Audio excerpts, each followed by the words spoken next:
And let me know what you'd like me to do. Sorry, what was that? You can let me know when you want me to start or what you want me to do. Most certainly. Thank you so much. We'll start at 10:30 on the dot. If you'd like to open us, I'm so glad you're here today. So thank you so much. And welcome everybody. We'll be getting going in the next couple of minutes, and we're very happy you're here today.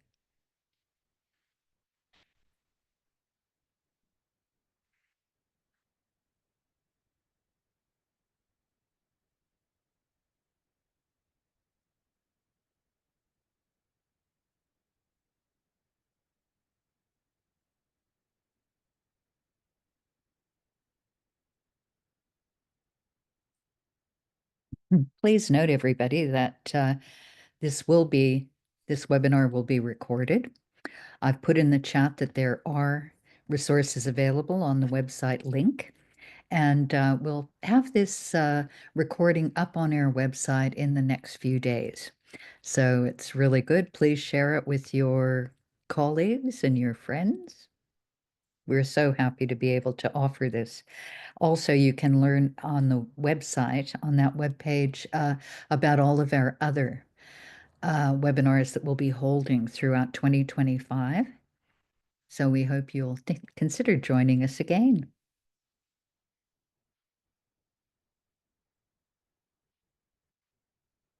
Yes, now Bart's just put into the chat. If you can add to your name where you are joining from today, that would be awesome.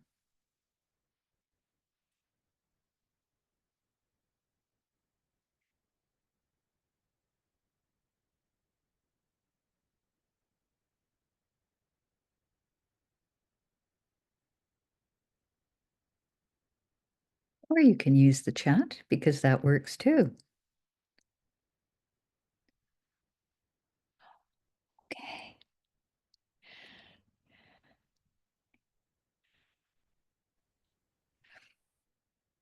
All right.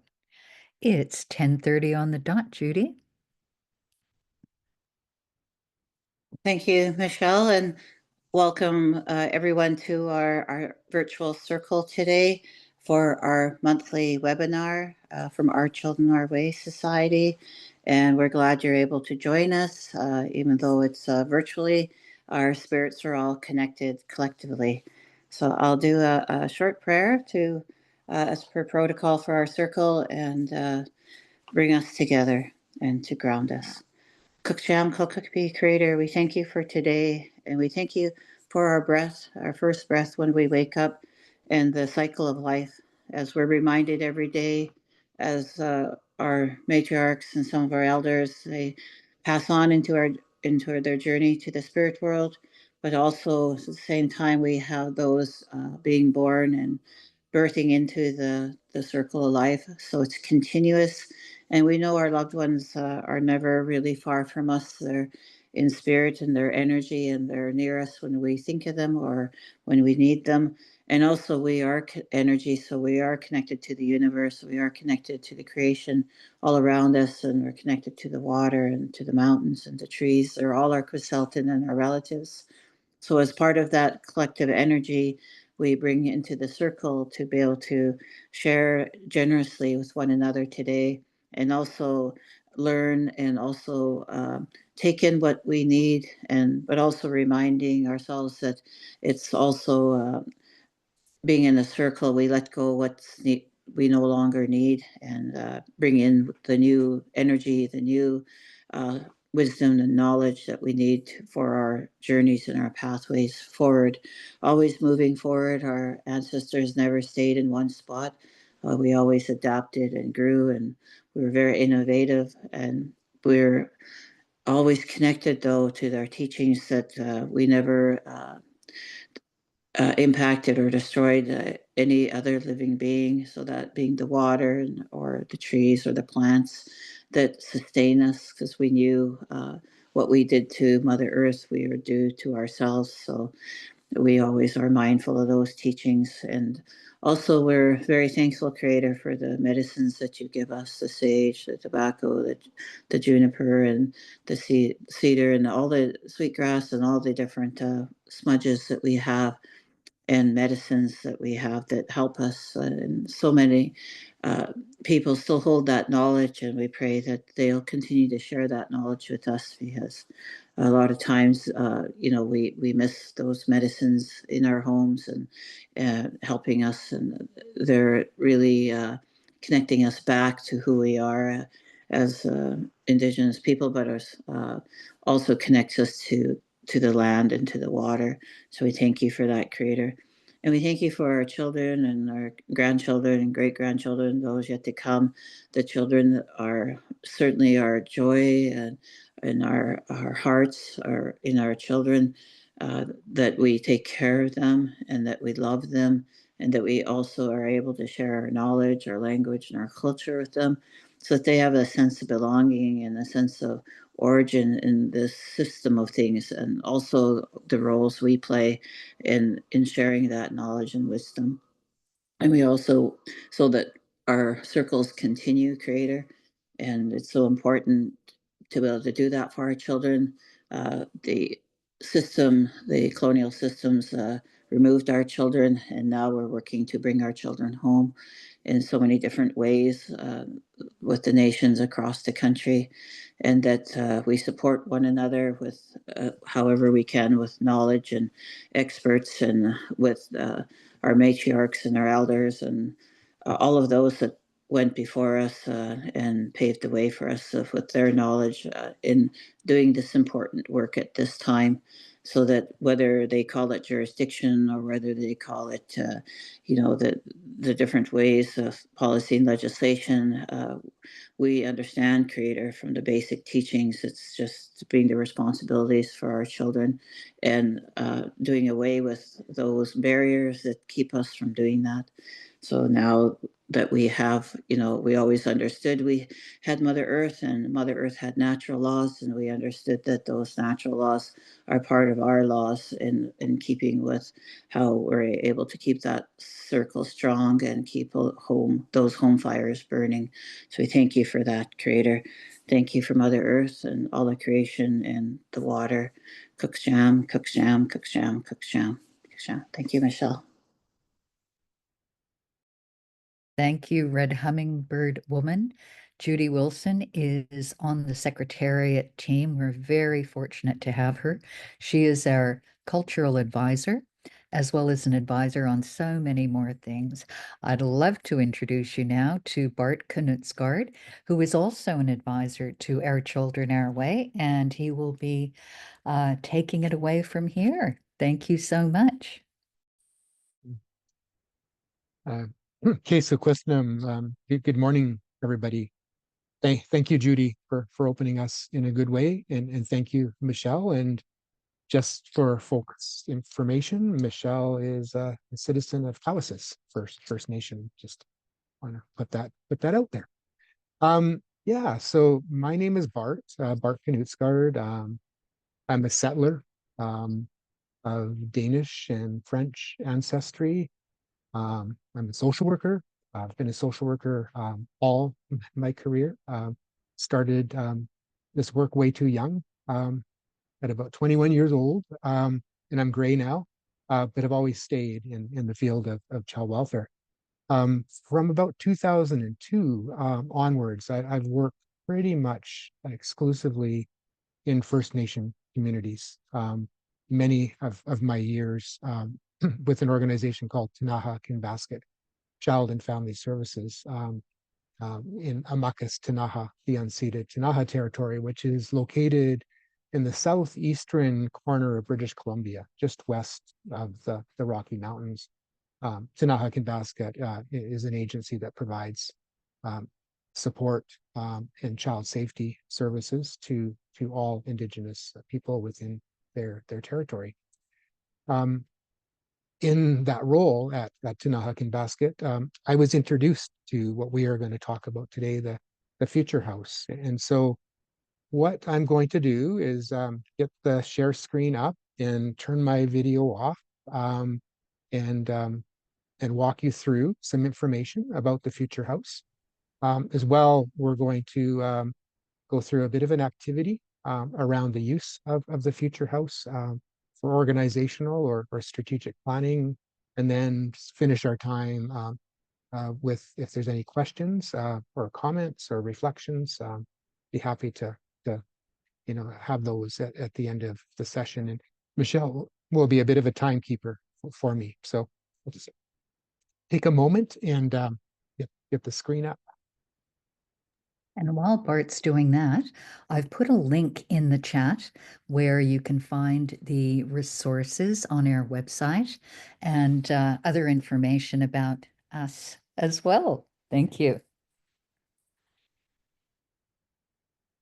Awesome. And Michelle, just to confirm, we can see the screen. Everybody can see the screen. It's up. Yes, we can. Okay. Here we go.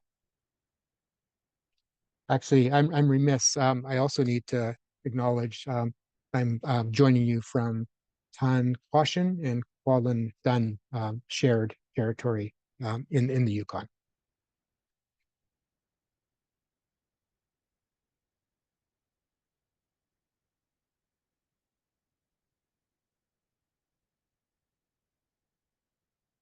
Yeah, so as we talked about today, we're going to explore the potential for you to consider using the future house as a planning tool. We do say strategic planning. I'm of the belief this could be any type of planning that you engage in. So we've talked a bit about what we're going to do today in terms of providing some background. I'm going to talk a bit about a concept called parallel process and adapting the future house tool for a planning tool. And we're going to go through an exercise. So you can read along with me. The Future House tool was originally developed in Australia um, for child safety planning. And in my work, I saw some potential to adapt it for strategic planning to support nations, agencies, organizations that serve Indigenous children, youth, families, and communities. Just disclaimer right up front, it wasn't developed in an Indigenous context, but it's a tool that's very, if we want to use the word client or family or child or youth or community, it's very client led in terms of process. So I believe it's a tool that can fit within many different Indigenous ways of doing your work. Because it's not a model or a tool that's really instructing you on what you need to do. It provides a framework for how you can do potentially some planning work. And it was developed to help parents and caregivers articulate their vision for child safety, belonging, and well-being. And what I mean by that is so often, if we think of child safety, particularly child safety in colonial systems, often assessments were done to families, plans were laid on families, and families were expected to adhere or to respond to those plans. And often not even fully um, um, realizing or being able to provide context from their perspective of what they believe needs to be happening within their family system. It often was, overly professionalized, the assessment process, versus really understanding from a parent, from a child, from a youth, from an elder, from a kukum, from a grandparent's perspective, what needs to happen to achieve safety for families. So this tool was intended to help undo some of that doing to families. I believe from what I've seen in my work with a number of nations now, of how this can be used to help inform your planning in ultimately supporting children, youth, families, and communities. But it's not exclusive to child and family. This could be used in health. I think this could be used in multiple different settings.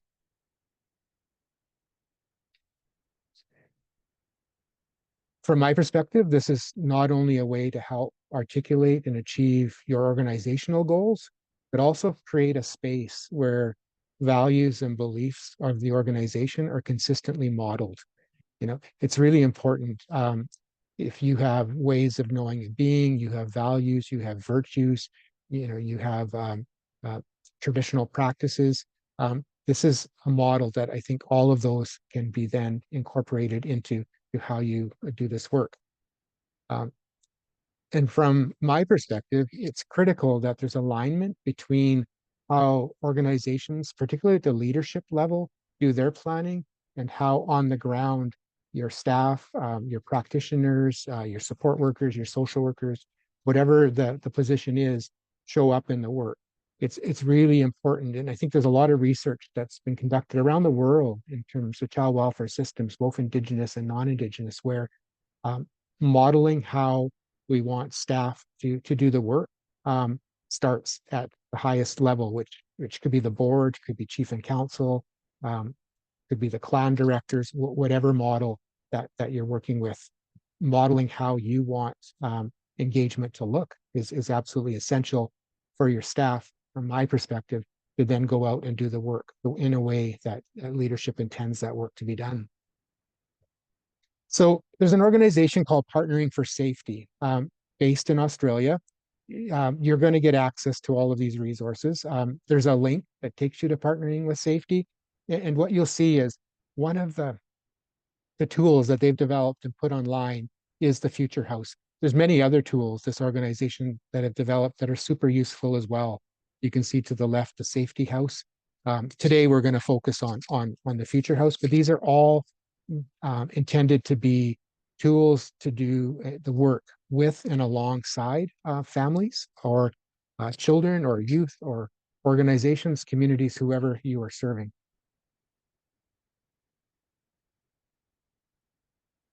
As well, based on that work from Partnering with Safety, the Queensland government in Australia have incorporated this tool into their ongoing case practice work or uh, support work to children and families. So the two documents, the Future House tool and the Future House framework for practice, you can find both of those online. They're public facing documents, and I believe they're super useful to really describing this work in relation to working with children and families, not in relation to strategic planning, but we'll do that shift in a few moments. So developing meaningful and sustainable safety action and plans for children at risk of abuse or harm, as you all know, is complex and challenging. Um, this requires child safety workers to bring their own assessments to the table, but it's absolutely critical we remain open to the views and ideas of the family members. I would suggest it's even more critical to be totally in tune with the views of and ideas of family members to achieve safety.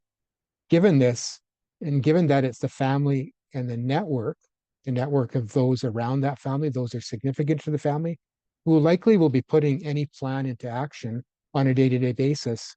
Any plan that's developed really must be meaningful and relevant to that family and to that network. A plan that's developed in isolation of the family or of the network, I think many on this call would agree, that sort of plan is much less likely to be successful in supporting children, supporting families, and ultimately keeping kids safe. Uh, Child safety plans need to be developed collaboratively with family members. Gaining parents or caregivers or family members' goals and ideas can be difficult, particularly when we're in a highly emotional, highly anxious environment where there may not be a lot of trust or a lot of openness because of the potential consequences that may come, or because of historical ways that the system has treated families based on that vulnerability or based on their sharing. Uh, So the Future House, like I say, was originally designed to help child safety workers with managing these challenges. Bart, just Yeah. before you continue, I'm sorry, we've actually got your notes there or the next slide. I'm wondering if you could make the original slide um, a full Hmm. size one. Okay, we will try. Yeah.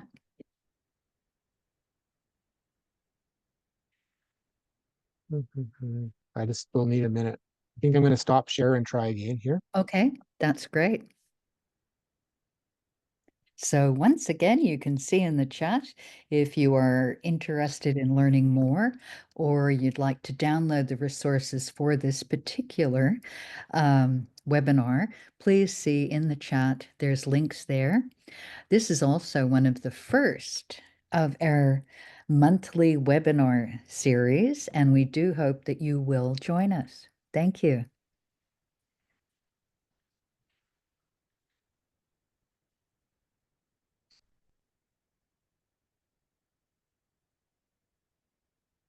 That's much better. Thank you so Is much. that any better?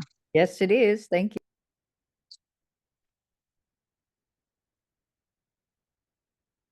So when we think of the future house, there's really 6 steps that are the foundation, the approach to how the future house is used, again, with children and families.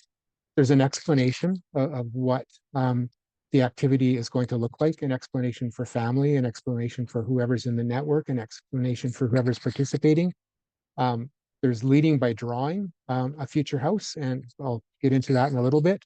There's the initial question to start the process, and then there's a series of follow-up questions. Question, being really curious to obtain the views of those participating, um, really obtaining the detail of what's needed to develop a plan, and then the creation of a safety plan. So in that first step of explaining what the future house is, it's helping child safety workers be able to hear and understand the parents' views about what needs to be happening for safety. And it's an explanation by the worker of what's going to happen. The second step is really about saying we're going to take a large sheet of paper. I use 11 by 17 pieces of paper in my work. Draw an outline of a house. It could be a teepee, it could be a longhouse, it could be a pit house, it could be whatever visual that or image that's going to be useful for that work or that's appropriate to that family. You place the piece of paper on the table in front of both parties, and you start to have a dialogue with a series of questions. And one of the things that's super interesting, now this again is not the strategic planning portion of what I'm going to share, but actually, instead of Michelle and I having sort of a direct conversation where we're engaged and looking at each other, which not is necessarily the most comfortable for some folks, it actually focuses onto another object. And in this case, it's a piece of paper. There's not the eye contact, there's not the back and forth necessarily that would, from sitting and having a conversation, it's really focusing on a piece of work together. And usually the start is what I call, or what the creators of this approach call, the miracle question. And the miracle question is really about the vision for the future for that family. This could be a description of what parents will be doing to ensure the care of their children safe. This could be what a child's vision of safety is. This could be what a young adult's vision of their living environment is.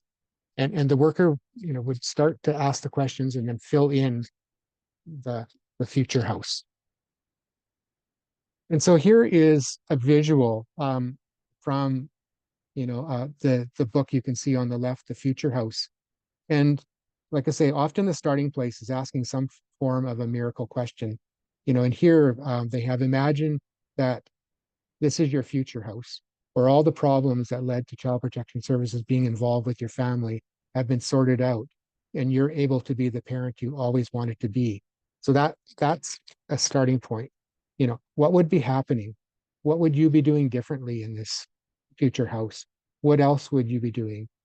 Who else would be in your future house? What would they be doing? It's just, there's going to be a series of questions, and we're going to get into the questioning approach in a bit. And so once a picture is sort of established from that family's perspective or that child's perspective of what is that future state, that future house that they're hoping for their life, you can see the pathway. And on this pathway, there's the scale where 10 is all things are already in place in that future house, in zeros, none of these things are in place in that future house. So then you end up in a dialogue around where do you see yourself on that pathway? And if, for example, you have an extended family member, a kukum, a grandmother, an auntie in the future house, you might ask them where they see the family being at on that pathway. Whether in that circle or whether separate from that circle, you might ask a child where they see their family on that pathway. And what becomes really important in that conversation is not so much about the number, but more about, so what makes it a five? What makes it a seven? What makes it a three? Trying to understand from the family's perspective, and then even more importantly, what might make that three a four, or what might make that five a six, or what might make that eight a nine?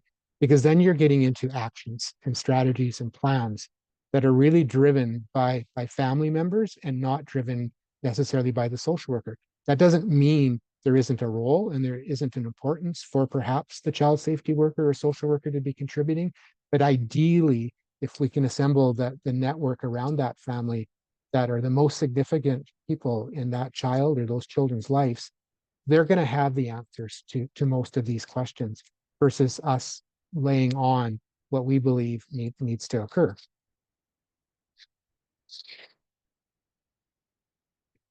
And after that initial question, you're going to have a series of follow-up questions. And so you can see, I think I've spoken to most of this slide already. Imagine this is your future house where you are able to be the parent you've always wanted to be and look after your children in the way you've always wanted to. What would you be doing for the care of your children? And so, like I say, there's no right or wrong question. It's just really that if you were to wake up tomorrow and your future house or your family looked the way you wanted it to be, what would that look like? What would you be doing? What would your kids be doing? If you were to go on a vacation or go away for, um, or have to go to school, for example, for a couple of months, and you were to come home, um, what would that future house look like? Those are all variations of what would be known as the miracle question. And some of you may be familiar with signs of safety. It's a practice approach to child and family well-being. In signs of safety, they use a questioning approach called ears. And so elicit is that first question. A question might be, what might grandma be saying about what's happening right now? Or what would grandma say is working really well for your family right now? What would grandma say your worries are right now? And then amplify is, what else would grandma say? And what else would grandma say? And asking questions about grandma's views, and staying sort of in touch with that first question you asked. Reflection, where you offer some feedback on what you heard, and then start over perhaps with the next question. So it's called years, but that approach, and we'll get into that as well when we get into strategic planning, is equally relevant in that context. You can find this on the Signs of Safety website. It's, like I say, it'll be part of the resource package. It just really breaks down the EARS approach, and proposes or offers possible questions to address worries in families, strengths in families, and to get at what families would see as goals for themselves. Again, all relevant to planning at any level. And we've already covered this slide in terms of that pathway, um, where 10 is that future house or that reality is already occurring, and 0 is no, it's not, about why or what makes it that number and what would be required to increase that number. On the surface, that can look very simple for anybody who's tried the EARS questioning approach, or anybody who's tried using the future house with families. In the moment, I can tell you from my experience, it doesn't feel that simple. Like I say, on this level, it's pretty straightforward. Like, what is the next question I need to ask? There's a real art to that, and we're going to go through a whole bunch of questions in a bit. So parallel process. So if you Google parallel process on the web, you'll find all sorts of resources. Many are not related to child and family well-being, but they speak to this concept. In its simplest form, it's about directors or board members or council members, chiefs, etc., modeling how through modeling how they show up, really informing how others show up. So if you have somebody in a leadership capacity that's modeling best practice approaches, the way that probably citizens or members would want that person to be um, behaving, for lack of better words, that's going to spill over to how the director or how the manager or how the supervisor or how the worker shows up.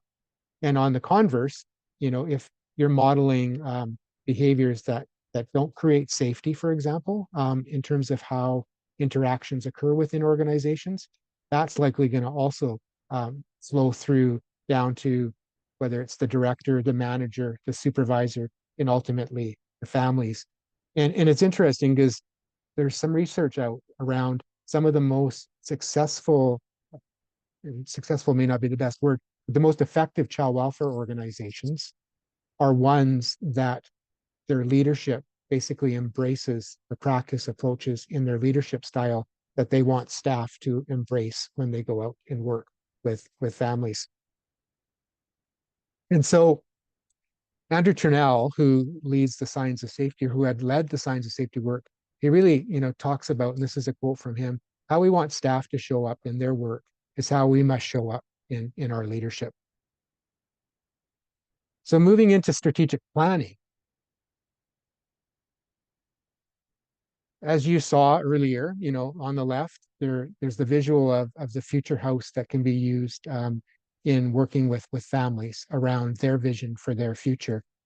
The adaptation that um, I'm using, building on that approach, is looking at actually, you can see there's 5 pathways here. And so when we think of organizational future state, or what you or I or anyone in the organization would vision for the future of their organization, is really about where are we at in relation to that vision. And that's very similar to work with families. But then there's 4 additional pathways here. One is a pathway of hope, one is a pathway of willingness, one is a pathway of confidence, and one is a pathway of capacity.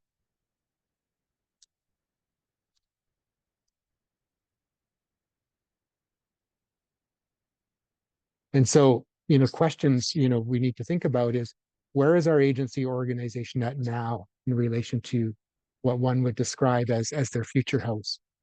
What is our agency's organization's capacity to achieve that vision for the future house? What is my confidence in our agency's organization's confidence? Or what is my confidence that we can achieve that vision, or the typo there? What is my sense of hope that our agency or organization can achieve this vision for the future? And what is my willingness to work towards achieving that vision for our agency's organization future house? And so as we talked about questions earlier, usually starts with the miracle question. Good question in an organizational context is, if you went on a vacation for 6 months, or you took a leave for 6 months and you came back after that leave, and if your vision of the agency's future state was in full existence, what would that look like? That's a miracle question. If you went home tonight and went to bed and woke up in the morning and went to work, and your organization was operating in that best state possible in terms of your vision, what would that look like? That's a miracle question. An exception question, sometimes organizations function at a real high state, really well performing, and then there's some bumps and things happen. And particularly in child welfare, lots of things can happen. There can be a horrible incident that involves a child. There could be significant staff turnover. And so maintaining that high future state isn't always the case. And so exception questions are, think about a time when your organization was performing at its highest state, when you were most excited to come to work, when you found the work was most rewarding. What was happening at that time? So that's an exception question. Relationship questions are about, if we were to ask a child, if we were to ask an elder, if we would ask chief and council, if we were to ask the parents, what would they say about the functioning of the organization? What would they say about what they need in terms of the vision for the future state? So that those are relationship type questions, trying to determine what other people may think. If we were to talk to your significant other, your spouse, your partner about what they say you say about your work, um, how would they describe you when you come home from work at the end of the day? Uh, what would my wife say about how Bart felt about his day? Those are all relationship questions. And then scaling question, we've already gone through a couple examples of scaling questions, and we're going to get into those more in a minute.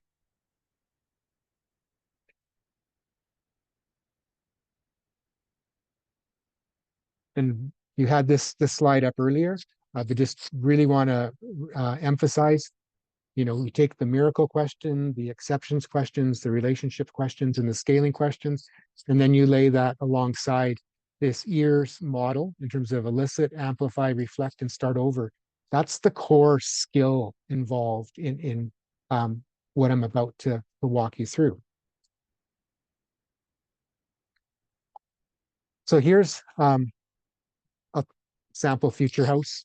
Um, I actually, would suggest if you were to take this, not to fill in the details of the house, just to have an outline, so then you can write within that house. But this is helpful, I think, for this context.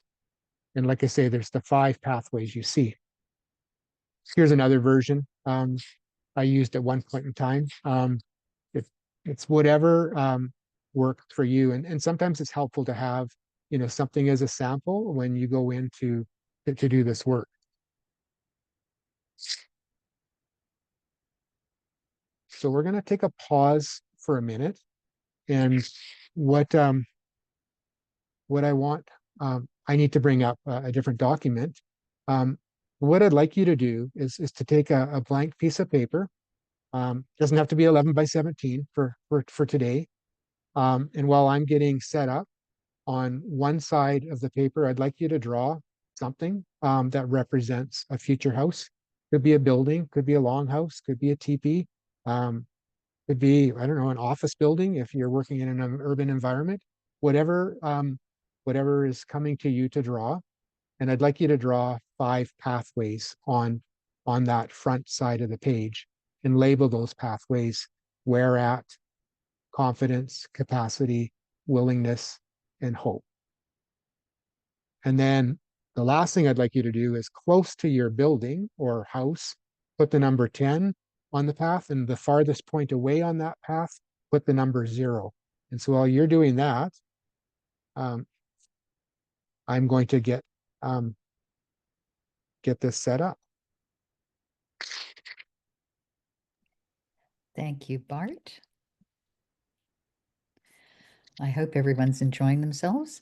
We are compiling all of the questions, and we will be having a question and answer session after Bart's finished his presentation. So this would probably be a good time to have a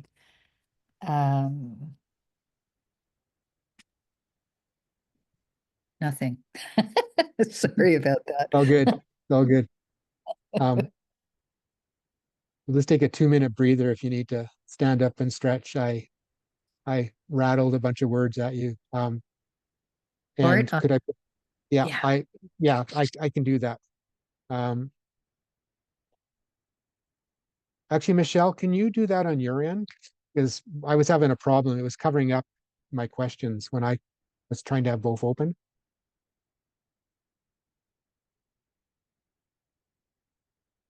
If that's all right.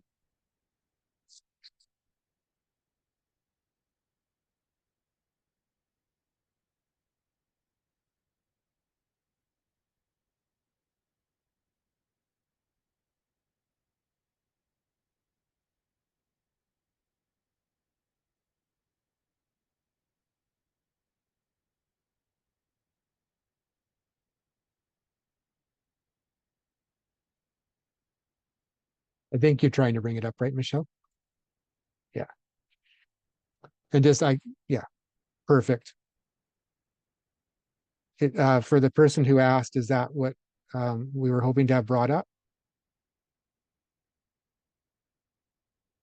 Yeah, so on the front side of the page, um, like I say, draw an image of, yeah, yeah, that one's there is perfect. And then the 5 pathways. And what I'm going to do is after we go through this, I'm going to bring up some definitions around strategic planning and start to connect the dots for you. So if you're wondering how does that what does this have to do with strategic planning, hopefully it'll become more clear after we go through this process.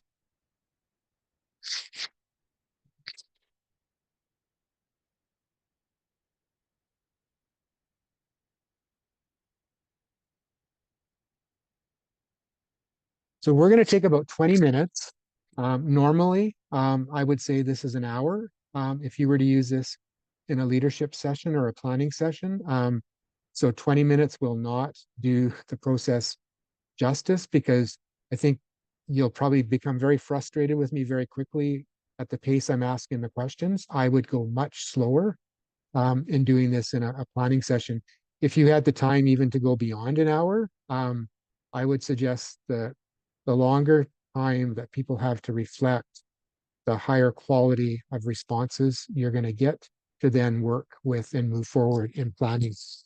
Um, so, like I say, this is going to be somewhat rushed.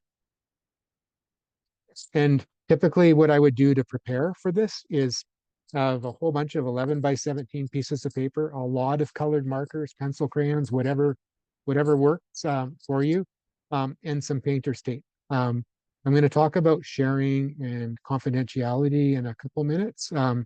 But if people decide to share, particularly the front side of what you're going to create, I think it's really awesome to be able to put those up on the wall. But you'll see as I go through this, there could be reasons why you wouldn't do that as well. And normally, what I would do to introduce the future house is have 3 or 4 slides that talk about um, what we're going to be doing in terms of what the future house is, the background that I provided today around how that's used in child and family services. I wouldn't typically be sharing at all. I might put the references or the resources up, but we would really say we're going to go through a planning process and almost launch in with this at the first step. I wouldn't be going through the questioning approaches or the types of questions in terms of that context. I think that's more helpful for facilitation of the process than actually being a participant. And I want to speak to psychological safety because some of the questions, and you can imagine from those pathways, may evoke um, some challenges for people. And we don't want people to be unsafe. And so right at the beginning, I say something to the effect of, we're going to be using these future houses for developing your organizational or strategic plan. As a facilitator, I'm going to collect all of the future houses at the end of the process and take those away and bring back to you almost like a thematic analysis of what was shared and what was said in a totally non-identifying way. Um, because there are times where people may score low on those scales, and the content that they put into their future house, particularly when I talk about the backside, may not be appropriate for a large group to share. And I don't want anyone to be caught off guard or caught by surprise that then they're going to be passing in their future house. So really establishing what the process looks like is critical. And the probably done this now maybe 12 times, 15 times with different organizations and nations. It seems to work well, but it's really critical that whoever's facilitating the process is setting that context that the information is going to inform planning, but there's no expectation whatsoever that an individual shares beyond what they're putting on the paper that the facilitator's taking away, and that they get their future house back, and it's up to them to decide what they want to do with that.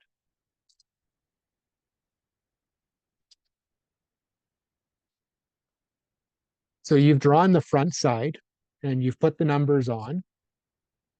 And, the question I would typically start with is, now imagine you were going to go home from work tonight.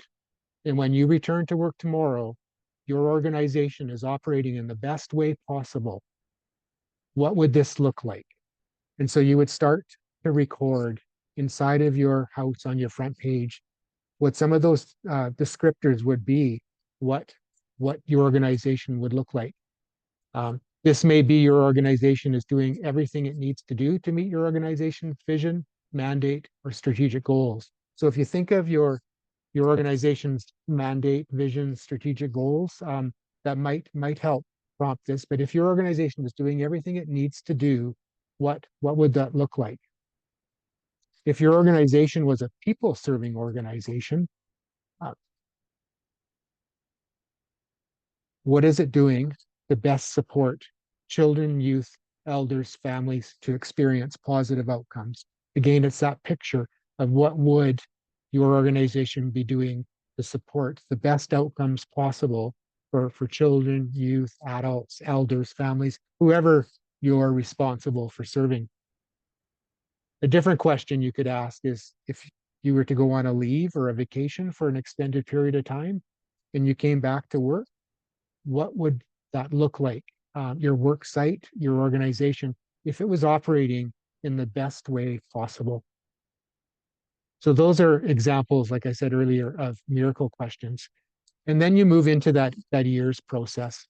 And again, there's no right or wrong questions, but you could ask things like, what do you see? What do you feel? What do you smell? What do you sense? When you're in this future house that's really describing your organization in its best state possible. How would you be interacting in your organization? How would you be showing up? How would you be going home at the end of the day? How would staff be treating you in your organization or in your organization's future house? How would you treat staff in your organization's future house? And I'm just going to pause for a moment. What I try to say is I'm going to ask a whole bunch of questions. Some questions may not land with you. So really only focus on the questions that actually, create, oh, this is what I think. So the more questions as a facilitator I think you can ask, the more likely you're going to elicit responses from folks in this process. Because like I say, one question may not land at all, where another question might be super helpful. How would your organization be different in your future house or in your organization's future house? You might ask, how would conflicts be handled in your organization's future house? What would culture look like in your organization's future house? All nations have your laws, and you all have different words, of course, for your laws and your language. In the Tanaha language, where I reside in Amakas Tanaha, their law is Akamastifnith. So how does Akamastifnith show up in the work of your organization? What would clients or children, now we're moving into some relationship questions. What would clients, children, families, elders notice that would be different about you in your organization's future house? What would they notice about the organization itself? What would clients, children, families, elders see you doing in your organization's future house? And if you're ever stuck for a question, the easy go-to is just then say, what else? What else? What else? Right? Until you can get that next question in your head, because what else is amplifying, and what else again further amplifies, and what else further amplifies again.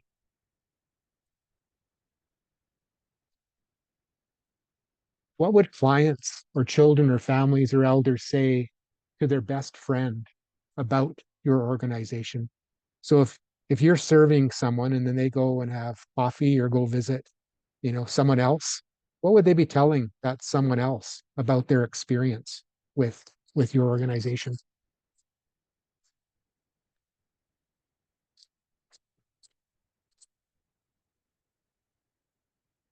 What would parents, grandparents, aunties, uncles, children who belong to the nation you serve, or even other nations say about your organization's future house if it was operating in that best possible way?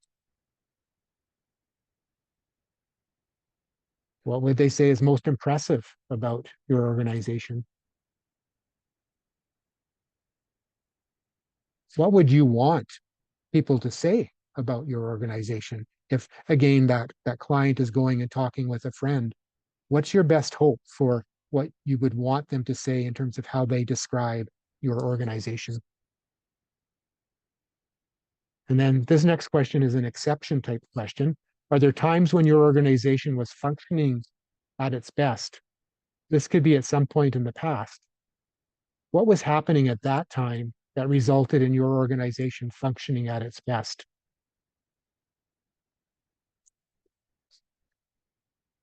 So again, that probably would have been a good 40 minutes normally, and we just flew through those questions because I think it's important to ask a question and then leave significant time for people to reflect. How I link this to strategic planning is actually all of those things that you've written down. If I was to collect, I think, okay, we have 112 folks on this webinar.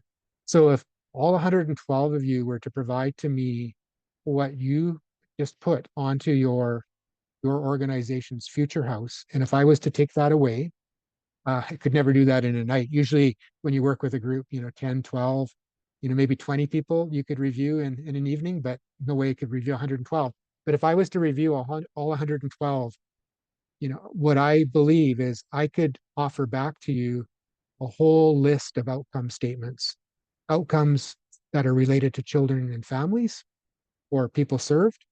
And I could offer you a list of outcomes about process, about how your organization um, um, would, the best case, how your organization is um, showing up in the work in terms of your processes. So in terms of strategic planning, one of the critical pieces is, that we have outcomes that we're aiming for. When you set strategic priorities or strategic goals, they really need to be focused on outcomes. And if we want to focus on outcomes that are truly relevant to, to those we serve, such as children and families, what I find is by working through this future house activity, we can actually extract a whole bunch of outcome statements that an organization could then bring into their strategic planning process. So again, like I said, that would normally take a lot longer. And so what the next step normally is in the process is now flip your page over. And this is really important because some of what goes on the backside of this page is probably some of the most sensitive information that might be gathered in the process. And so I typically would say, you know, um, it would be awesome if you're comfortable or feel safe enough that you can put that picture that you just described up on the wall. But the backside of that, I think I'm much less comfortable in that conversation because there's going to be content probably that's identified that some individuals or maybe many individuals um, um, may not be helpful with. So on that backside, um, if you could basically write where is the organization at, and then go down, leave a bit of space. What is your sense of hope? Go down and leave a bit of space. What is your willingness um, to work towards that future? So willingness is the third. We might want to put the visual back up, Michelle. Um, what is your confidence? You can just use the one word confidence that you can achieve that future state or your organization can. And what is your organization's capacity to achieve that future state? So you're going to have those five titles: where at, hope, willingness, confidence, and capacity. And then under each one of those, just draw a simple scale and put 0 at one end and 10 at the other. And so if you were to reflect on where is your organization at on a scale of 0 to 10, just plot that somewhere on. Maybe it's a 4, maybe it's a 6, maybe it's an 8. And you're going to do that for each of the 5. And what we're not going to do today, because of time, is typically what the next step would be is under that heading, make some notes about what are your reasons for scaling that a 5 or a 2 or an 8. So 2 or 3, short statements that anchor or not justify, but that provide the rationale for why you said what you said. So then after you give people some time for each of those 5 questions. And I'm seeing the comments in the chat. And so I think these are really, really important questions to be when we move into the question and answer part um, to address. So thank you. So once you've identified the number, some reasons why, then what would this take or what would be required for that 5 to become a 7, or that 7 to become an 8, or that 8 to become a 9? And so what you do with that, again, when the facilitator takes that away, is there's going to be a whole bunch of strategies or actions or steps that are identified in that process. And you lift those strategies and those actions, or as a facilitator, I would lift those strategies and actions of that backside, and again offer back a non-identifying.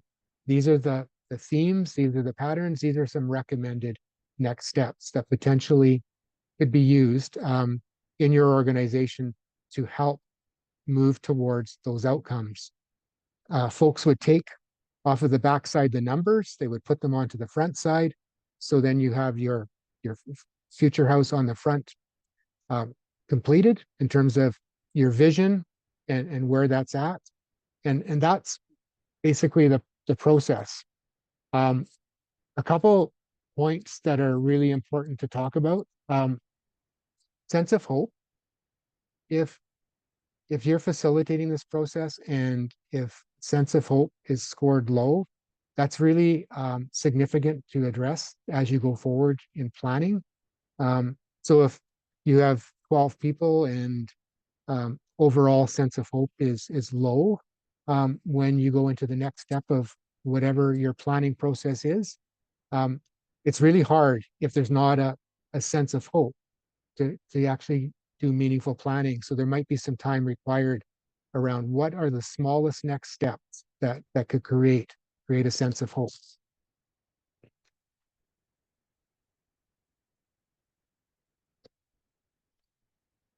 Yeah, so I'm going to go and transfer back to I'm going to take the share screen, Michelle, and put a couple more slides up.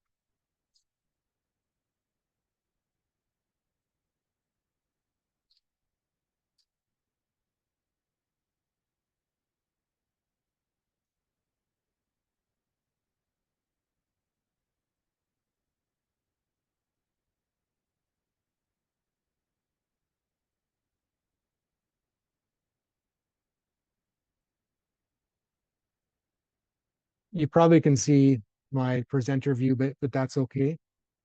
Um, in each of your organizations, you're going to have different ways of planning. Um, Here is a sample around, what is a strategic goal? What is an objective? What is an initiative? Or what is an action? Lifting out of that future house process, what potentially are the outcomes, like we've talked about?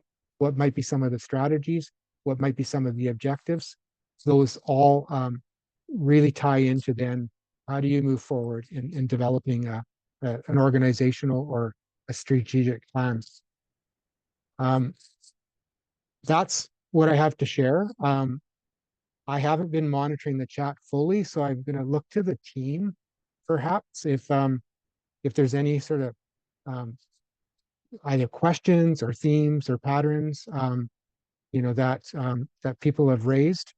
We do have about a half hour, so there's certainly some time. So maybe Michelle, I can pass this over to you. Most certainly. We've actually sent you the questions by text. Oh, sent to me. Okay. But I can certainly ask them while you're No, doing that. You're yeah, good? I can pull them up, I think. Um, I don't know about anybody else, but this is not a normal day, for me, doing this. So just bear with. Um, I'm going to work through the questions that are on here. First one was this developed with Indigenous people of Australia? So the initial Future House was developed by a woman named Sonia Parker, and she had worked and so she's non-Indigenous. I'm non-Indigenous, really clear, put that out there. So Sonia had partnered with Andrew Turnell. And for those who are familiar with Signs of Safety, um, which is different than Sonia's organization, but Signs of Safety was developed in Western Australia, in the most northern part of Western Australia, by by two individuals, Steve Edwards and Andrew Turnell, which was completely developed in an Indigenous, or in Australia, an Aborigines context. Um, Definitely Andrew and Steve, non-Indigenous, but really worked closely with the Indigenous community. I think her name is Emma Watts, an Aborigines woman from Western Australia. I think she's now the director of their child welfare system in Western Australia. What was involved in that work? So sorry, I just lost my questions here. So no, it wasn't. Um, but from my perspective, and I'm a settler, so that put that right out there. From my work with Indigenous communities, when we can use an approach that brings questions to community, and I know there's a risk of this not being always landing in a culturally appropriate way, but if we bring questions and we bring curiosity, we're more likely to land in a place that aligns with a nation's ways of knowing and being. So, short answer is no, it was not developed, the Future House itself, but the approaches used in the Future House were definitely developed through extensive work in Western Australia. Can the Future House be used to support reunification of children with their families? The Future House can be used, I think, it could be used in a business setting.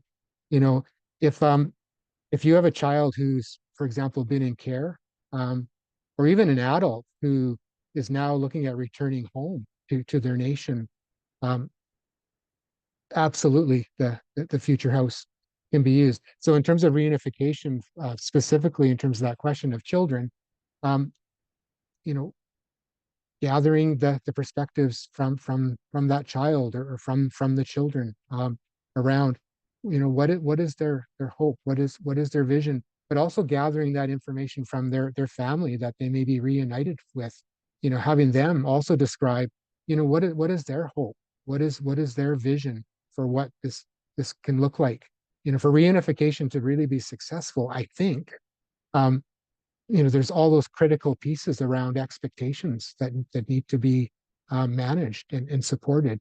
And so if a child has a certain expectation, or a young person, and a family has an expectation, this is an excellent tool to really get that picture. You might not do that. You might not use the Future House right away with the whole group.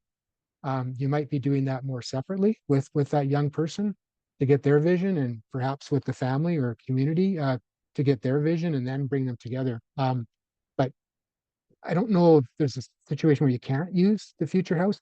It's just being really clear around safety and ensuring whatever is shared, everybody knows what's going to be done with that information.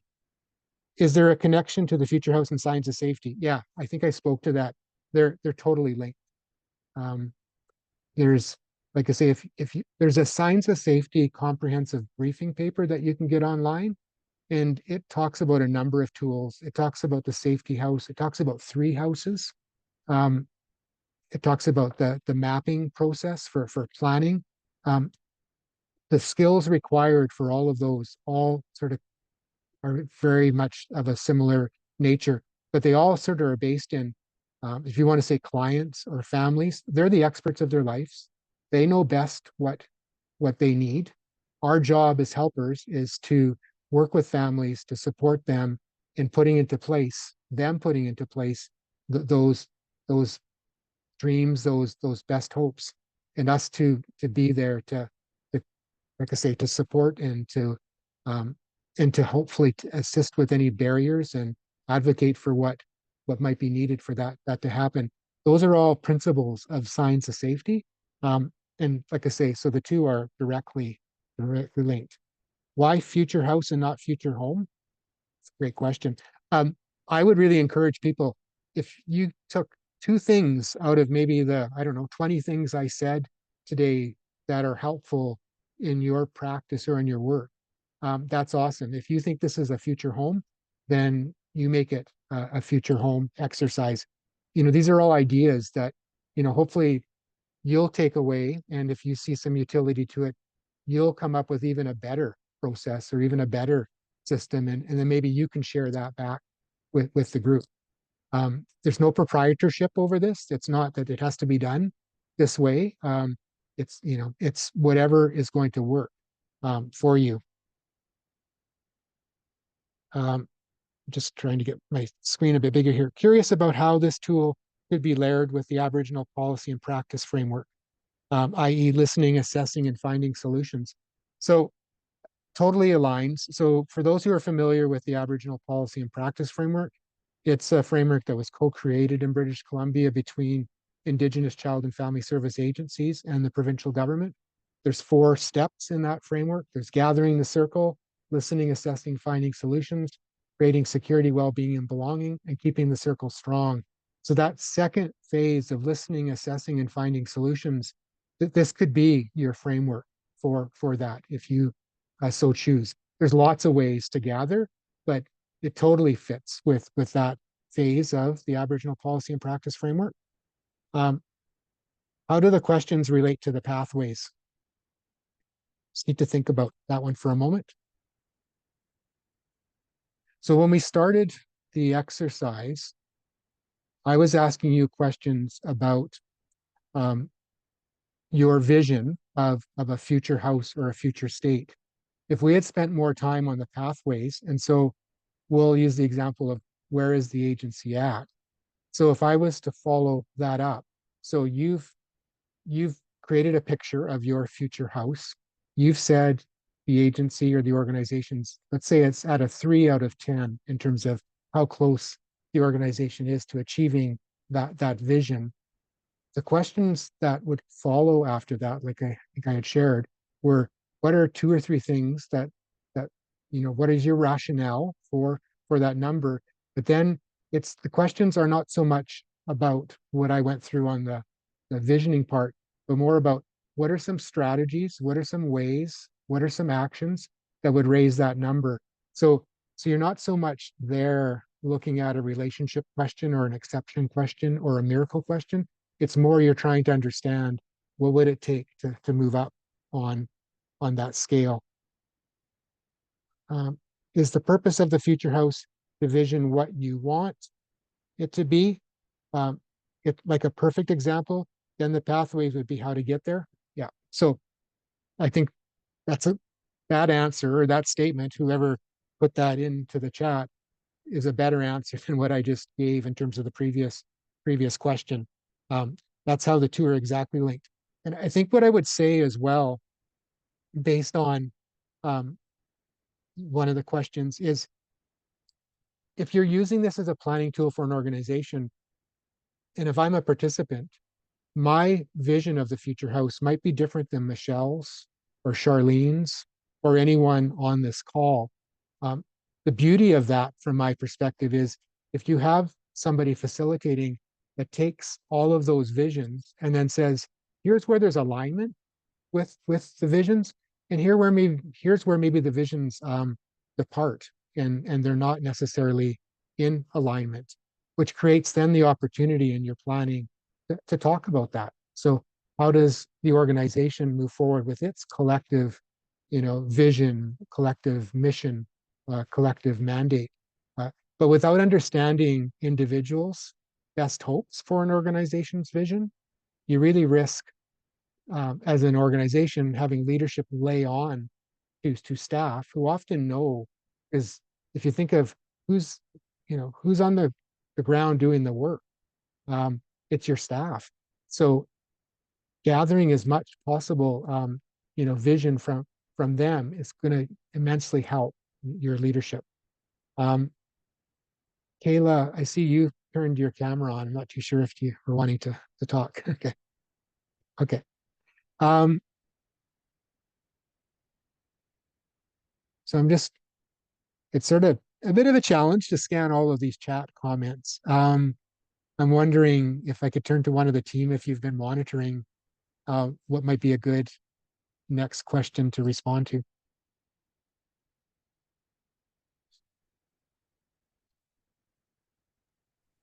Hi, Bert.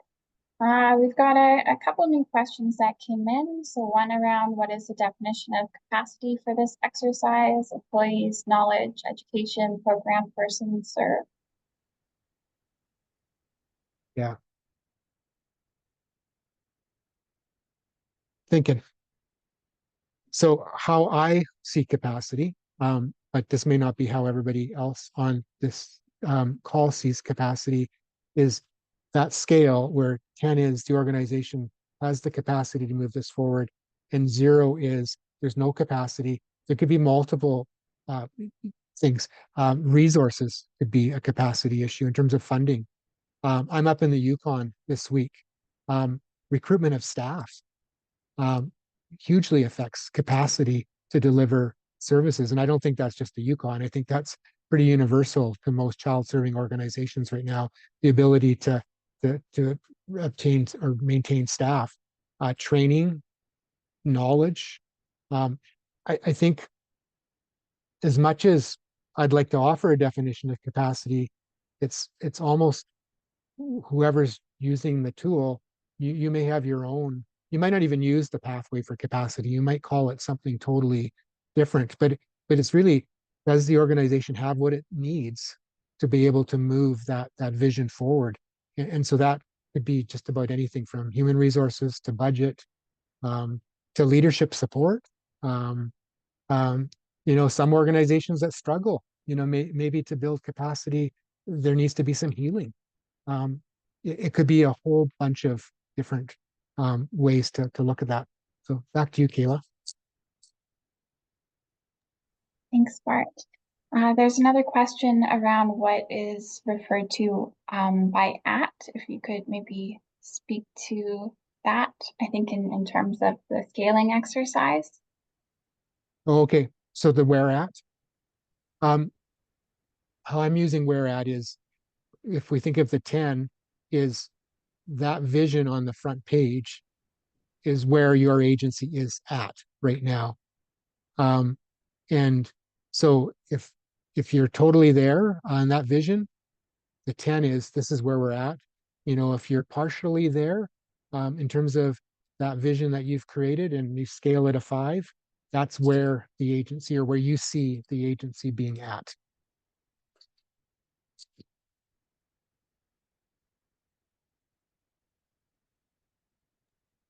Thanks, Bart. And I think those were the main or the remainder of questions coming in. I know a lot of questions around access to the webinar materials, which will be posted on our website and distributed. Also, requests for inviting you into a training session. And then we've also got a number of comments and feedback on the presentation that we're very appreciative of and will take forward into future presentations. And a new question around, is this an Indigenous perspective and learning tool? Yeah, and so I know when I looked at the chat partway through, I saw some comments going in, that some folks, and this is all, I appreciate the comments that are in there, that this doesn't feel like an Indigenous way, or if this is not coming from an Indigenous perspective or perspective that aligns with your work. In no way whatsoever would I, or I suspect most of us on this call would say, this is the way that your nation, your community, your agency needs to do its planning. All that this is, for whatever reason, I came to work in Indigenous Child and Family Services, spent a lot of time working within an Indigenous agency, and was trying to move away from tools that provincial government was laying onto us. And through support of elders and elders advisors and trying on many different approaches, um, some of which failed miserably, um, with signs of safety in particular, the agency I worked with, leadership within that agency, elders within the nation, um, cultural people within the nation were giving that a nod. And so from that, tools such as the future house in terms of planning for children, because we were hearing that the planning needs to be client-led or family-led. So that seemed to work. And certainly, if you have any relationship or would like, I can't speak for Tinahakin Basket Child and Family Services. It's well over 10 years since I've worked there.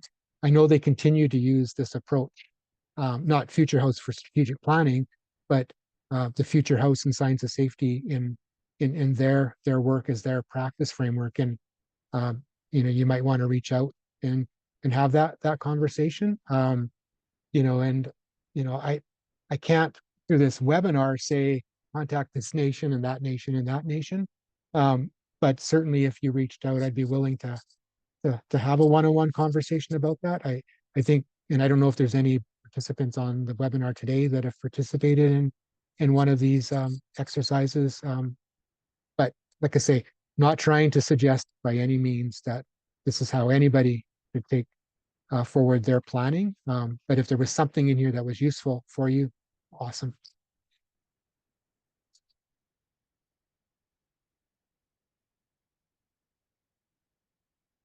I know we still have 15 minutes. Again, I'm not really up on webinars. If there was any folks that wanted to actually ask a question or come off chat, maybe like I said, I know there's quite a few folks on the call, but maybe we can give that a try. And if it becomes too many, then we'll figure out a way to create a speaker list in the chat. But yeah, feel free to unmute if you want to ask a question or make a comment or challenge me on anything I said.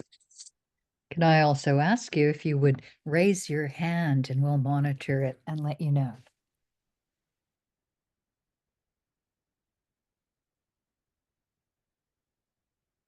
Yes, Michelle Edwards.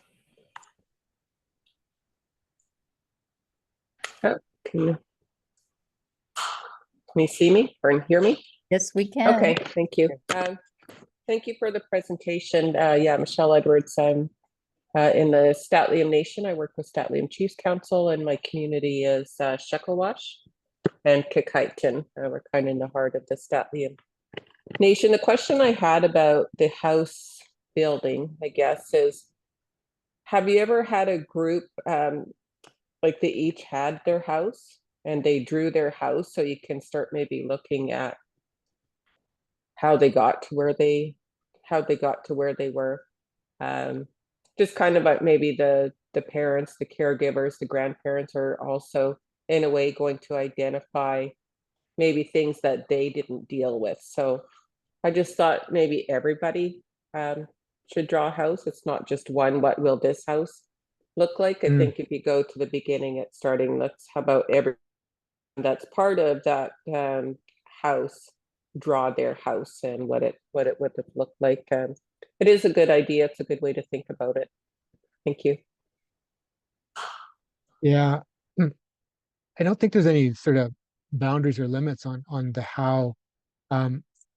I recall one session where somebody had gone through the day and that evening went to a community meeting and actually tried on the process in the community, and that person brought back a collective future house. So she already adapted, what was shared that day from sort of that individual approach to she, I don't know all the reasons, but she felt, from what I understand, it was important to do that as a collective process, and she did that. And it was amazing what she brought back the next day and shared with the rest of the group. Um, it's, if I'm speaking to what you're asking, um, it's delicate because I've also seen, and this is not unusual, where you might have two people and someone might scale an 8 and someone might scale a 2 in, where they see, the nation or the agency at in relation to their own individual perspective of what that future state should look like.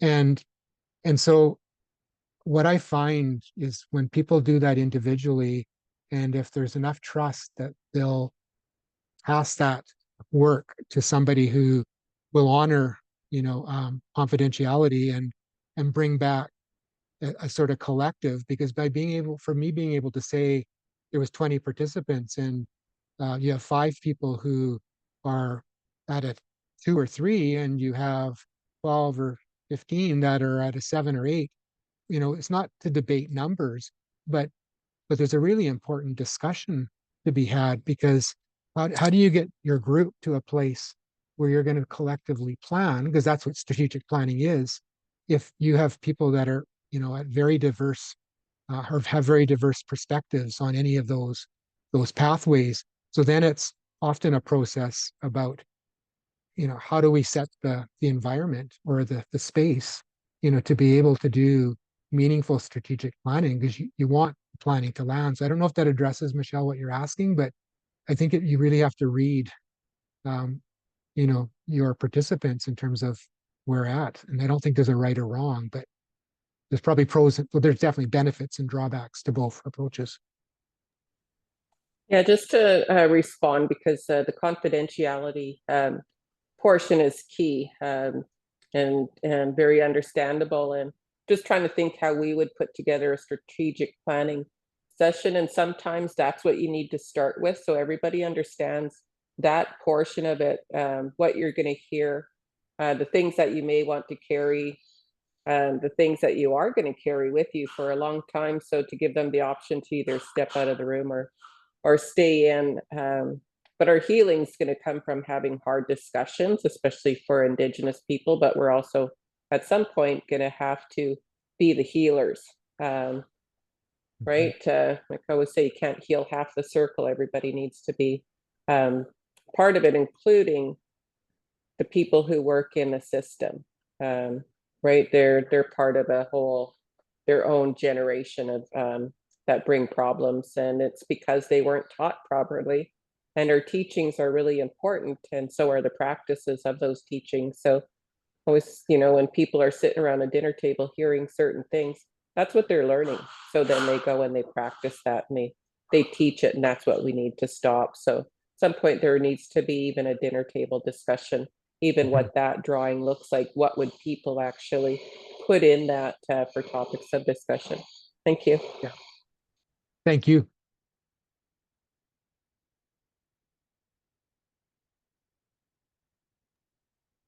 We've also got one more question in the chat part around if you could use Future House as a learning evaluation tool, in particular to explore where a pathway moved from 6 to 8, to ask why and what factors contributed to the change.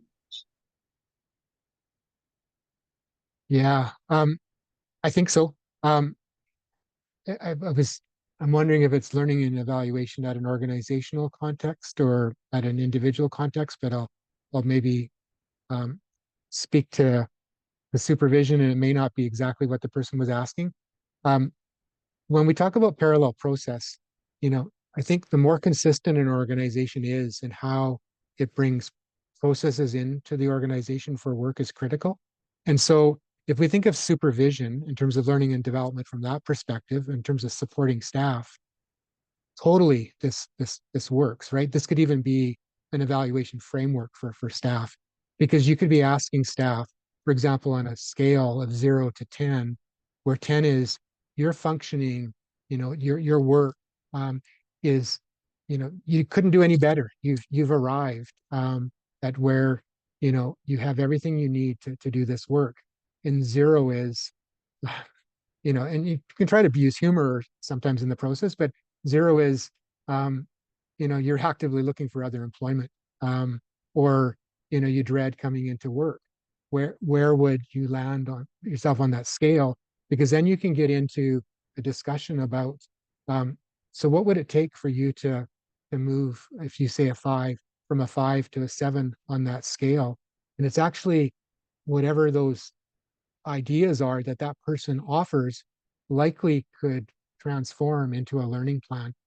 The person could be saying, they feel totally ill prepared to to work with, you know, um, um, family members that present hostility, or it could be that, working with certain families triggers them because of their own life experience. There could be all sorts of answers. And so when we look at, so would it what would you need, to move that 5, to a 7? um, that strategy could be there.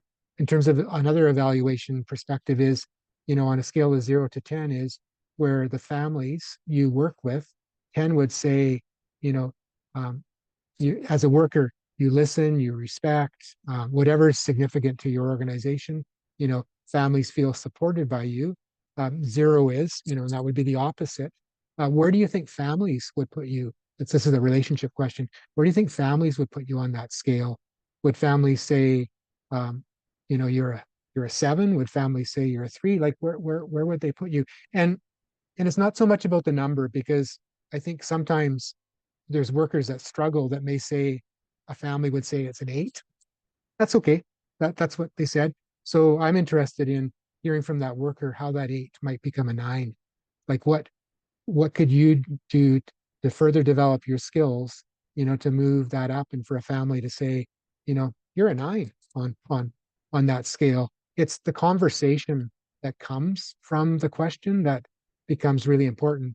So I don't know if that's the context of the question in terms of learning and development as an organization. I think you could reframe questions totally about, um, where an organization's at in terms of its learning, its development, its strategies, and frame a question around that, whether that's a scaling, relationship, exception, or miracle type question.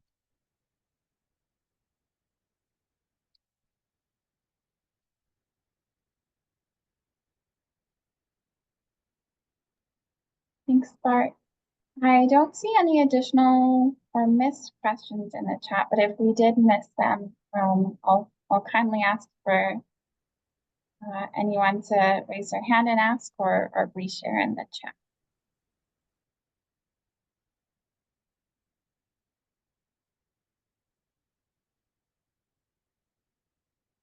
I want to say thank you, for taking a big chunk of your day, to join this conversation.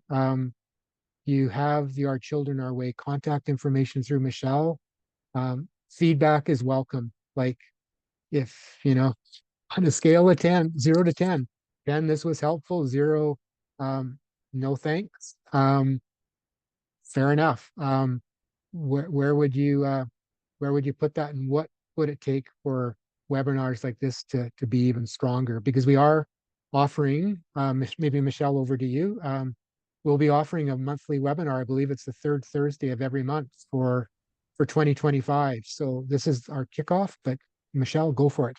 Yeah, I'd love to go for it. We are every Wednesday, actually, at 10:30 in the morning. I should say every third Wednesday. We will be having some great webinars. Next month is developing an Indigenous Child and Family Service Agency.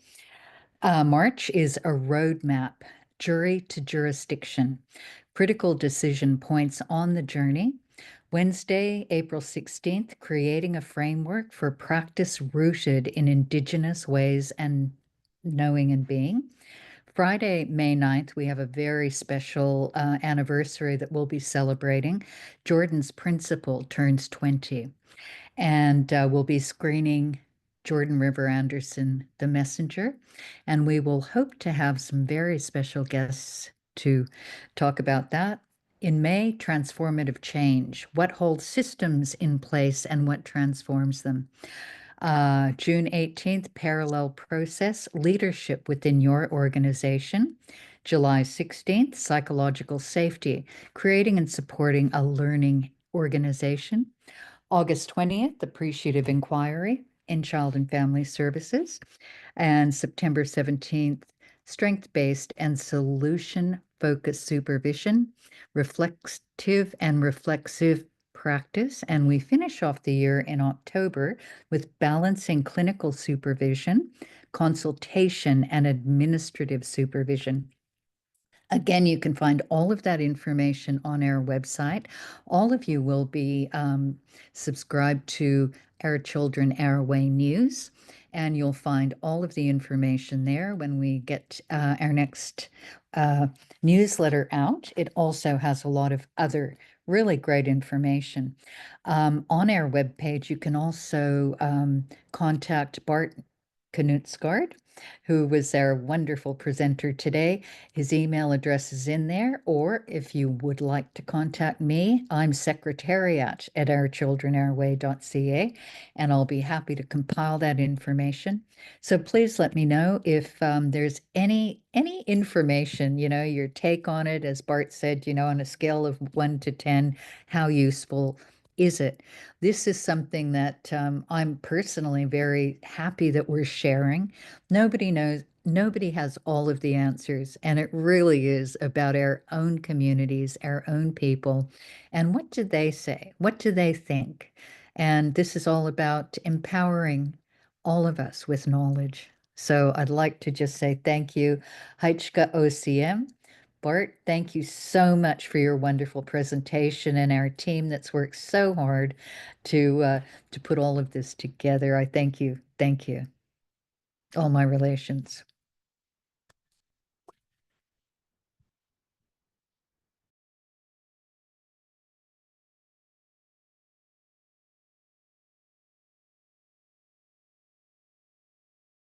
Yeah. Thank you.